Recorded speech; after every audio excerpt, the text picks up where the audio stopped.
तो नमस्कार दोस्तों, आपका स्वागत है हमारी स्टॉक एनालिसिस वीडियो में, जहां पे कल यानी कि सोमवार 29 अप्रैल के लिए हम कुछ स्टॉक को एनालिसिस करेंगे कि कुछ स्टॉक जो खबरों में बने हुए हैं या जिनमें ब्रेकआउट लग रहा है उनके बारे में हम डिस्कस करेंगे आज।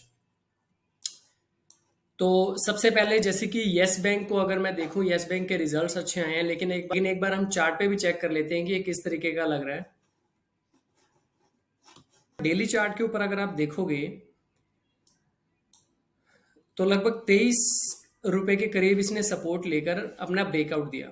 अब ब्रेकआउट को इसने 3-4 दिन यहाँ पे कंसोलिडेट किया। ये डेली डेली फ्रेम चार्ट है। क्योंकि ये रिजल्ट अच्छे आए हैं तो पूरे चांसेस है कि गैप अप ओपन होगा, और अगर ये गैप अप ओपन होता है तो हमारे लिए जो आगे के टारगेट्स निकल के आते हैं वो लगभग 28 रुपये 35, और उसके बाद लगभग 30 रुपए के करीब के टारगेट्स निकल के आते हैं। तो चार्ट्स पे अच्छा लग रहा है, परफॉर्मेंस भी अच्छा रहा है, वॉल्यूम्स में भी राइज आया है। तो ओवरऑल देखा जाए तो चार्ट पे भी अच्छा लग रहा है, इसके रिजल्ट्स भी अच्छे आए हैं।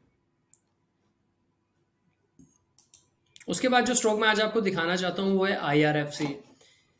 क्यों मैं इस स्टॉक की बात कर रहा हूँ, आपको चार्ट पे खोल के दिखाता हूँ, तब आप अच्छे तरीके से समझ पाएंगे इस चीज़ को। तो दोस्तों, अगर आप डेली फ्रेम चार्ट के अंदर अगर इसको आप देखोगे तो इसने इस जोन के अंदर, जो कि लगभग है 150 से 136 के अंदर, काफ़ी दिनों तक कंसोलिडेट किया। अच्छा खासा कंसोलिडेट किया, लगभग 2 से 3 हफ्तों तक इसने कंसोलिडेट किया यहाँ पे। उसके बाद इसने यहाँ से 200 EMA के ऊपर अपना ब्रेकआउट दिया। ब्रेकआउट का कंफर्मेशन सिर्फ ये नहीं है कि एक कैंडल ऊपर की तरफ आ गया और हम उसको ब्रेकआउट कंसीडर कर लेंगे। ब्रेकआउट का कंफर्मेशन हमारे लिए ये है कि ये ब्रेकआउट तो आया है, लेकिन इसके ऊपर एक और कैंडल, एक ऐसी ग्रीन क्लोज हुई है, ये हमारे लिए ग्रीन सिग्नल है। वॉल्यूम्स में राइज हुआ है, ये हमारे लिए ग्रीन सिग्नल है, और वॉल्यूम्स काफी टाइम से बढ़ते ही आ रहे हैं। तो एक ग्रीन कैंडल का इसने सिग्नल दिया, ब्रेकआउट का दिया, फिर इसने एक और ग्रीन कैंडल का क्लोजिंग दिया, एक और क्लोजिंग दिया, और उसके बाद इसने एक अच्छा खासा ब्रेकआउट दिया जो कि लगभग 150 से लेकर 158 तक का है। तो अब हमारे पास ऊपर की तरफ, नीचे की तरफ देखोगे तो हमारे पास रेजिस्टेंस जो लगभग है, सपोर्ट जो लगभग है वो 145 के करीब है, और ऊपर की तरफ अगर आप रेजिस्टेंस देखोगे तो वो सीधे टारगेट्स निकल के आते हैं 180 से 185 की तरफ के, जिसमें इनिशियल टारगेट हमारा 170 के करीब का निकल के आता है, और अगला टारगेट जो निकल के आता है वो लगभग 188 के करीब निकल के आता है। तो ये अच्छा खासा ब्रेकआउट है, इस पर निगाह बनाइएगा। और एक बात हमेशा याद रखिएगा, जितने भी मैं स्टॉक्स के बारे में आपको एनालिसिस बता रहा हूँ, ये सिर्फ एजुकेशन पर्पस के लिए है। ये कोई भी सेल या बाय रिकमेंडेशन नहीं है किसी भी तरीके की। तो किसी भी तरीके का कोई इस गलत फहमी में मत रहिएगा कि आप इसको देखकर बाय कर लें या सेल कर दें। आप अपने खुद की भी एनालिसिस करें, खुद की भी स्टडी करें। मेरा काम है आपको ब्रेकआउट्स या चार्ट स्टडी के बारे में थोड़ा बहुत बताना कि आप उस चीज को सीख पाए। उसके बाद हम जो अगले स्टॉक की बात करने जा रहे हैं वो है एस्टरडेम हेल्थ केयर। देखो दोस्तों, इसमें कहीं ना कहीं डिविडेंड के लिए अलाउंस किया गया था, डिविडेंड के लिए बोला गया था, और वो डिविडेंड आने के बाद ये स्टॉक अच्छा खासा करेक्ट हुआ। थोड़ा बहुत नहीं, अच्छा खासा करेक्ट हुआ। लेकिन अब ये देखने को अब इसको देखें, अगर इसको मैं वीकली चार्ट पे देखना चाहूंगा एक बार। तो वीकली चार्ट पे अगर आप देखोगे तो ये एक वीक में देखिए लगभग 560 से 347 पे आके खड़ा हो गया एक ही सिंगल कैंडल पे।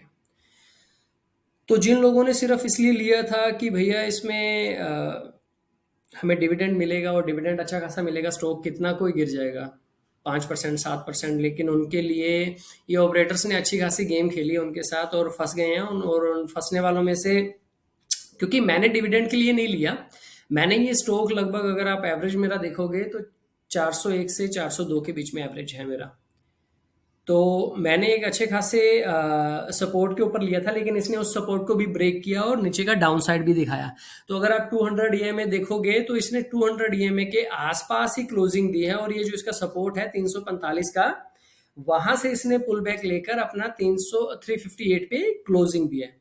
अगर ये इसको भी अगर ब्रेक करता है कल ओपन होने के बाद, तो अगले जो टारगेट सीधे निकल के आ रहे हैं वो 340 के हैं, और उसके बाद उससे भी नीचे गिरता है तो 295 के जो है टारगेट्स निकल के आएंगे, जो कि अच्छी खासी कमजोरी बना देगा एक स्टॉक के अंदर। तो अगर ये ऊपर की तरफ को ब्रेकआउट देता है तो यहाँ पर 436 के करीब इसका जो 50 EMA है और वो एक रेजिस्टेंस का काम करेगा। तो अगर वहां से टिककर ऊपर की तरफ जाता है तो ऊपर जा सकता है, अदरवाइज यहां पर 50 EMA के पास भी प्रॉफिट बुकिंग आ सकती है। एक बार बैंक निफ्टी का भी चार्ट देख लेते हैं कि बैंक निफ्टी का चार्ट क्या कहता है। तो अगर आप वीकली चार्ट पे देखोगे तो 50 EMA के बीच में ये आप अगर आप कैंडल को देखोगे, इसको ये वीकली कैंडल को, ना ये ऊपर की तरफ है या ना ये नीचे की तरफ है, तो इससे क्या सीखने को मिल रहा है? वॉल्यूम्स जरूर अप हुए हैं इस वीक में, लेकिन आप ये देखिए ना, कैंडल बिल्कुल एकदम डोजी काइंड की कैंडल बन रखी है यहाँ पे। तो इससे हमें ये देखने को मिलता है कि मार्केट थोड़ा अभी कंफ्यूज है कि वो ऊपर जाए या नीचे जाए। जिस भी साइड को जाएगा एक अच्छा खासा मूव आ सकता है। अगर ऊपर को जाता है, अगर ये इसको ब्रेक करता है, कल के लिए अगर ये 4800 सपोर्ट इसका हम सेट करते हैं यहाँ पे, तो 48,350 को अगर ये पार करता है तो हमारे पास अच्छे खासे ऊपर की तरफ को अच्छे टारगेट निकल के आ सकते हैं। अगर नीचे की तरफ को आता है तो 47,247 तक का इसका सपोर्ट है। इसको एक बार इसको डेली चार्ट पे भी देख लेते हैं। तो डेली चार्ट पे अगर आप देखोगे तो हमारे पास जो ये सपोर्ट है लगभग 47928 के आसपास है, और ऊपर की साइड अगर मैं देखूं तो 49065 या 4900 तक का एक स्ट्रॉन्ग रेजिस्टेंस है जहां से इसने रिवर्सल लिया था।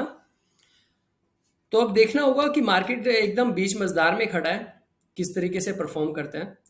और मेरी वीडियो को अगर आपको अच्छी लगती है, मैं कोशिश करूंगा कि डेली जो स्टॉक खबरों में रहें उनका वीडियो बनाऊं, अच्छी एनालिसिस आपको बताऊं। और अगर आपको मेरी वीडियोस अच्छी लगें तो आप लाइक कर सकते हैं और शेयर भी कर सकते हैं, क्योंकि यूट्यूब पे मैंने अभी लॉन्ग वीडियोस अभी बनाने शुरू की हैं स्टॉक एनालिसिस को लेकर। तो हो सकता है कि कुछ ना कुछ गलतियां हो बोलने को लेकर, एनालिसिस में गलती नहीं होगी, बोलने को लेकर या कुछ उस अदर तरीके की गलती हो सकती है, उसके लिए माफ़ी चाहूँगा। लेकिन अगर आपको मेरा काम अच्छा लगे तो आप मेरे चैनल को सब्सक्राइब कर सकते हैं और इस वीडियो को शेयर कर सकते हैं। और आपका इन स्टॉक्स में से कौन सा स्टॉक फेवरेट है, या आप एस्टरडैम के डिविडेंड वाले चक्कर में फंसे हैं, तो कमेंट करके ज़रूर बताएं। और अगर आप चाहते हैं कि आपके किसी स्टॉक के ऊपर एनालिसिस हो, तो जिस स्टॉक के लिए सबसे ज़्यादा कमेंट होंगे हम उसको एनालिसिस करेंगे और उसका आपको बताने की कोशिश करेंगे। आज के लिए धन्यवाद।